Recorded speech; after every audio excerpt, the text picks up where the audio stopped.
Hey everyone, it's Lauren Alvin with Add-A-Pup Dog and Puppy Training. Training Tip Tuesday. Sweet pie.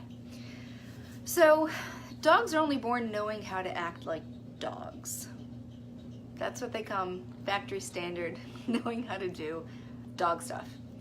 Most training is asking dogs to act more like humans, which if you start thinking about it is pretty unfair. We expect them to put their butts on the ground when they're excited. We expect them to be quiet if they're really having a great time or if they're frustrated. We expect them not to eat delicious food they find on the sidewalk. Humans can't always live up to those standards. Maybe not sidewalk food, but you know, sometimes we get excited and we get too loud, or sometimes we're having too much fun, and you know, it's just, we're not always perfectly well behaved, and neither are dogs. But it's especially unfair that we're asking our dogs to be well behaved in the opinion of a completely different species.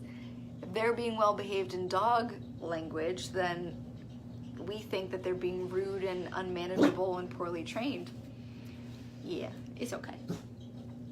He's doing dog stuff. Weird noise, she's gonna bark. She's not being rude, she's being a dog. So, dogs do what works for dogs. Dogs do what works for dogs either because they're dogs, and it's what they came with factory standard, or because they've learned that it works. So if you're a dog and you're excited, it feels good and it makes sense to jump up around and, you know, bite clothes and gobble stuff and put your paws on people, because that's what dogs do. But it's also a really effective way to get attention, and maybe you jumped up before and people would pet you, or you get, you know, kids turning into the squeaky toys, oh no, ow, whenever it happens. It works for them. They're gonna keep doing it. They don't have any other options, and it feels good. If we want them to act more like humans, we have to make it work for the dog. We have to make it really work for the dog, because we want them to do behaviors that don't make any sense for their species to do whatsoever, just because we want them to. So jumping up has a little pot of gold at the end of that neural pathway, because it feels good near a dog. If we want them to get excited and put their butt on the ground, that pot of gold has to be bigger than the factory standard pot of gold for jumping up. We have to make a big impression on that. So the way we do it is practice. You set them up in situations to be able to make the human correct decisions that we want them to make.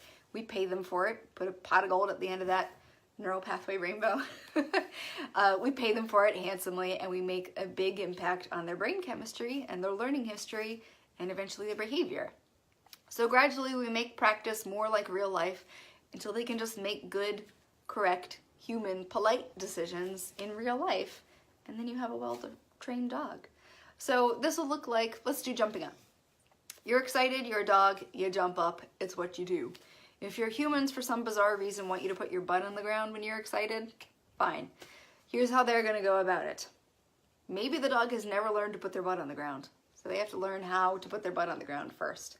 They've never even done that.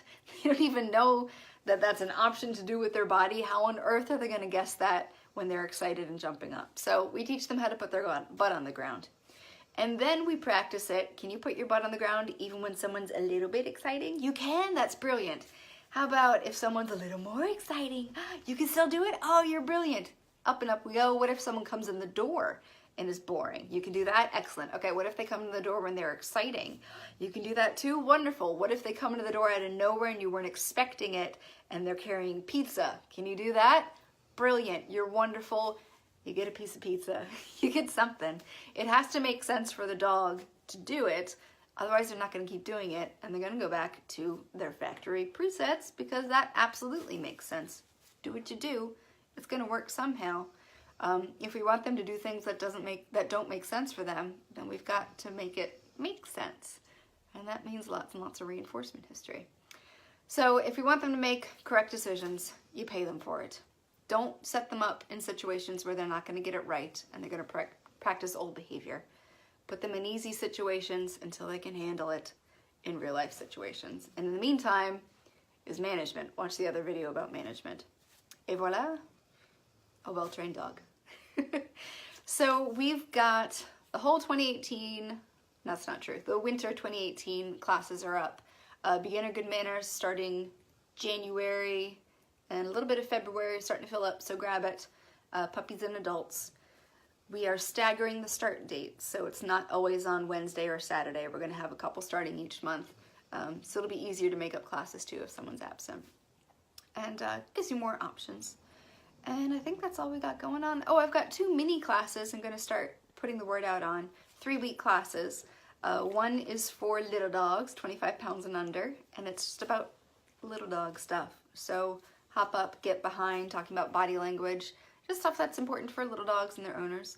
And then we're also going to have a mini class, a 3-week course for old dogs, senior dogs. We're going to do brain games and nose targeting and senior-friendly exercise, stuff like that. Old dogs can learn new tricks. That's the class is called Old Dogs New Tricks. So they absolutely can. You can teach a bumblebee, you can teach an old dog, right? Kizzy. You real Kizzy? Okay, that's fine. Let me know if you have any questions. You're all awesome. Oh, we are 12 at last check. We're 12 likes away from 1,000. And when we reach 1,000, I'm going to do that raffle contest. So tell your friends to come like my page, and then I'm going to give away a bunch of goodies. My goal is to do that by Christmas. And that's it. Take care, everyone. Bye-bye.